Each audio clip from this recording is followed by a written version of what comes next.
मेरे दोस्तों, ईरान पर बड़ा, अब तक का सबसे बड़ा हमला होने की संभावना है। यह हमला कभी भी हो सकता है, लेकिन इस रिपोर्ट में मैं बताऊंगा कि ईरान की कौन कौन सी जगहें इजराइल हिट करेगा और इजराइल अब तक का ईरान पर सबसे बड़ा हमला करेगा।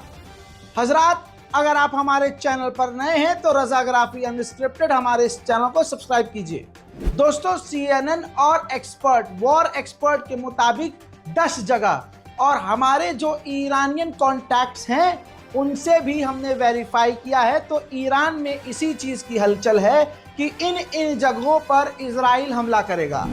लीजिए ग्राफिक्स के जरिए, जो ईरान में रहने वाले हमारे साथी सहयोगी और वहाँ जो लोग हैं इंडियन, उनके लिए ये एक तरह से वार्निंग है कि आप अपने आप को बचा के रखिए। देखिए, ये 10 जगह है, मैप में समझने की कोशिश कीजिए और ध्यान से इस रिपोर्ट को शेयर कीजिए। तेहरान के अंदर space research institute of Islamic Republic है। दोस्तों, यहाँ पर इजराइल हमला करेगा। कहा जा रहा है कि air and space force headquarter है यहाँ पर, और ईरान रिवोल्यूशनरी गार्ड के यहाँ पर हेडक्वार्टर हैं। Command and control of Islamic revolutionary Corp यानी IRGC यही तेहरान में है, यहाँ पर भी हमला होगा। इंडिपेंडेंट जिहाद रिसर्च सेंटर, वहाँ भी तेहरान में हमला होगा। स्पेस इंडस्ट्रीज ऑर्गेनाइजेशन, यह भी तेहरान में है, यहाँ पर भी हमला होगा। रिवोल्यूशनरी गार्ड कॉर्प यानी IRGC के डिफेंस इंडस्ट्री सेंटर, जिसका नाम फज्र है, वहाँ भी हमला होगा। दूसरे नंबर पर, ये सिर्फ तेहरान की बात कर रहा था, दूसरे नंबर पर रॉकेट प्रोडक्शन हाउस है ईरान का शिराज के अंदर। उसके बाद करमनशाह का इलाका, जहां पर मिसाइल बेस है। चौथे नंबर पर है खुर्रमाबाद, अंडरग्राउंड मिसाइल बेस है ईरान का, वहां हमला इजराइल करेगा।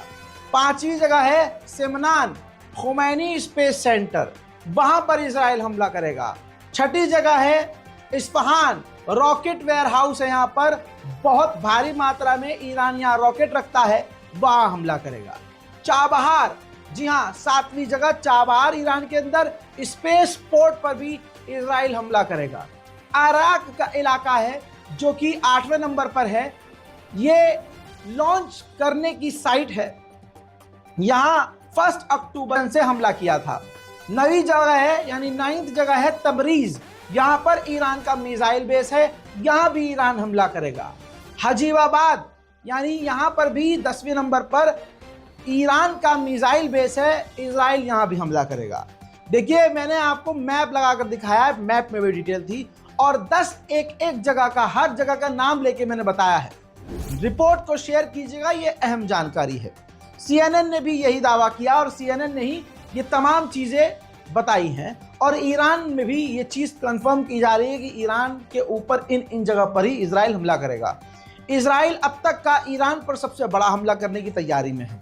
वहीं बहुत लोग कह रहे हैं कि रजा भाई, आपने ध्रुव राठी का वीडियो नहीं देखा, आपने ध्रुव राठी को रिप्लाई नहीं किया। पहली बात, मैं किसी को रिप्लाई नहीं करता, मेरा काम है खबर देना, मैं आपको खबर देता हूँ, वो भी खबर देते हैं। अब आपका दिल जिसकी माने उसकी मान लीजिए, लेकिन कुछ फैक्ट आपको बताना चाहता हूं।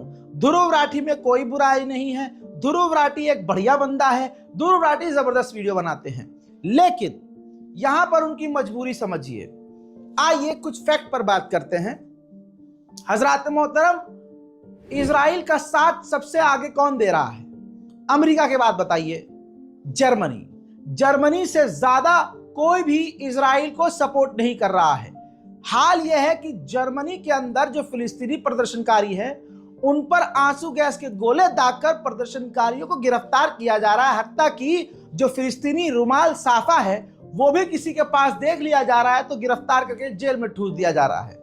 इस तरह से जर्मनी फुल इजराइल को सपोर्ट में है, और जर्मनी अंधा पैसा और अंधे हथियार इजराइल को दे रहा है। सोशल मीडिया पर जर्मनी में मौजूद कोई व्यक्ति सोशल मीडिया पर इजराइल के खिलाफ कुछ लिख दे रहा है, अजी खिलाफ क्या, फिलिस्तीन के समर्थन में कोई लिख दे रहा है, तो मिलिट्री उसके घर पहुंच रही है, गिरफ्तारी हो रही है, उन पर गवर्नमेंट जर्मनी की नजर रख रही है।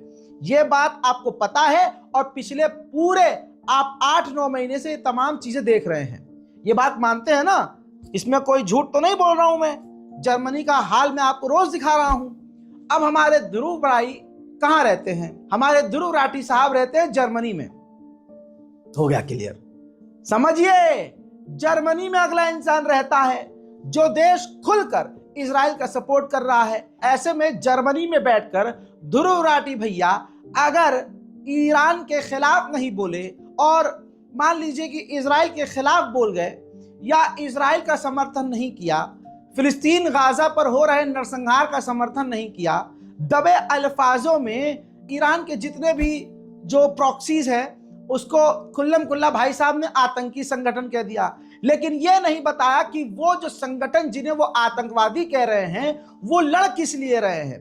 वो गाजा और फिलिस्तीन की जमीन के लड़ रहे हैं। और ये बात इतिहास में लिखी हुई है कि जो फिलिस्तीन की जमीन है वो फिलिस्तीनियों की है। अब हिंदू समुदाय यहां पर चिढ़ ना जाए मुझसे, तो आपको बता दूं कि पूर्व प्रधानमंत्री हमारे माननीय अटल बिहारी वाजपेयी ने अपने वक्त में साफ कहा था, प्रधानमंत्री रहते हुए, कि फिलिस्तीनियों की जमीन, अरब की जमीन अरबियों की है। इजराइल को, यहूदियों को वहां से निकलना होगा। बहुत फाइल फोटो दिखाते हैं ना, तो ये फोटो देखिए, ये वीडियो देखिए। ये कहा जा रहा है जनता पार्टी की सरकार बन गई, वो अरबों का साथ नहीं देगी, इजराइल का साथ देगी। आदरणीय मोरारजी भाई इस स्थिति को स्पष्ट कर चुके हैं। गलतफहमी को दूर करने के लिए मैं कहना चाहता हूं कि हम हर एक प्रश्न को गुण और अवगुण के आधार पर देखेंगे, लेकिन मध्य पूर्व के बारे में यह स्थिति साफ है कि अरबों की जिस जमीन पर इजराइल कब्जा करके बैठा है वो जमीन उसको खाली करना होगी। आक्रमणकारी आक्रमण के फलों का उपभोग करे, ये हमें अपने संबंध में स्वीकार नहीं है। तो जो नियम हम पर लागू है वो औरों पर भी लागू होगा। सुन लिया, ये बीजेपी के नेता पूर्व वरिष्ठ प्रधानमंत्री रह चुके हैं। कौन नहीं जानता अटल बिहारी वाजपेयी को? तो यानी जब से मैं और ध्रुव राठी पैदा न हुए, जब से इजराइल का नामो निशान नहीं था, कई देश बने भी नहीं थे, फिलिस्तीन तब से है। लेकिन हमारे ध्रुव राठी भाई ने यह बात नहीं कही, बल्कि यूं कह दिया कि ये आतंकी संगठन है और जो इजराइल पर हमला कर रहे हैं। वजह नहीं बताई। समझ रहे हो क्यों अब ये सब चीजें क्यों करनी पड़ रही है ध्रुव भाई साहब को? क्योंकि वो जर्मनी में है, यूरोप में है, यूरोपीय यूनियन फुल इजराइल के सपोर्ट में है। देखिए, मेरी दुश्मनी किसी से नहीं है, उसके काम की पूरी इज्जत है, लेकिन कुछ फैक्ट बता रहा हूं, कुछ तो मजबूरियां रही होंगी, यूं कोई बेवफा नहीं होता। आइए अब आगे बढ़िए। हम ध्रुव भाई की सारी भावनाओं को समझते हैं। ध्रुव भाई जर्मनी में बैठकर मोदी सरकार को खूब गालियां बके, खुद दूसरों को रेले अच्छे से, जो भारत के नेता हैं, बीजेपी है, विपक्ष है, कोई भी है, तो बाहर बैठकर शेर बन रहे हैं। और जब इन पर आलोचना होती है तो चुपके से आते हैं, सुमड़ी में आते हैं, इंडिया गेट पर फोटो खिंचाते हैं, वीडियो बनाते हैं और चले जाते हैं। फिर वहां जर्मनी में जाकर वीडियो पोस्ट करते हैं, हाँ मैं आया था दोस्तों, कोई कुछ नहीं कर पाया दोस्तों, मैं किसी से नहीं। अरे मेरे भैया, जर्मनी में हम भारत में रहकर 56 केस झेलकर, रोज कोर्ट कचहरी और पुलिस का चक्कर लगाकर फिर भी सच बोल रहे हैं, तो कोई तो फर्क होगा। लेकिन I love you Dhruv Rathee, क्योंकि आप जिस देश में रह रहे हैं, जहां की नागरिकता आपने शायद ले ही रखी है, भाई पत्नी भी विदेशी है, तो कोई बात नहीं है, पर्सनल हमें नहीं होना है, लेकिन ध्रुव राठी की बात को हमें समझना होगा, उन भाई की हमें प्रॉब्लम समझनी होगी। बंदा जेन्युइन है, अच्छी वीडियो बनाता है, अच्छा कंटेंट है, हमारे मुल्क के लिए, अल्पसंख्यकों के लिए फैक्ट बोल रहे हैं, अच्छी बात बोल रहे हैं। लेकिन इजराइल और फिलिस्तीन के मुद्दे पर जो हमारे अपने लोग, भारत के कुछ लोग जो बहुत ज्यादा हर्ट हो गए हैं, मैं उनको कहूंगा कि समझो यार, वो जर्मनी में रह रहा है और भविष्य उनको वहीं गुजारना है। उनके काम ऐसे हैं कि भारत वो आएंगे तो उनको प्रॉब्लम होगी, तो उनको पूरी जिंदगी वहीं बसानी है, वहीं गुजारनी है, वहीं गुजरना है।